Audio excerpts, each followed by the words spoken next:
Асымыз бар бауырлар, келіңіздер қауымдар. Бұл жиыннан қалмасын алыс жақын ауылдар. Ата салды ас беру, аталарға бас беру. Артылам деп өзгеден міндет емес бәс көру. Дастарханды жайып әз, ұсынамыз дайын ас. Өлі разы болмаса, тірі сірә байымас. Құрметті ағайын туыс, құда жекжат дос жарандар, сіздерді әулетіміздің дүниеден өткен ата-бабалар рухына Құран бағыштау және ас беру рәсіміне шақырамыз.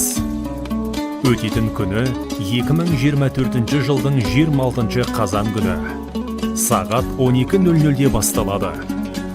Мекен жайымыз Алматы қаласы, Қалқаман 2 ықшам ауданы, Әуезов көшесі 209, Сұлтан сарайы мейрамханасы. Ас берушілер Қайрат әулеті.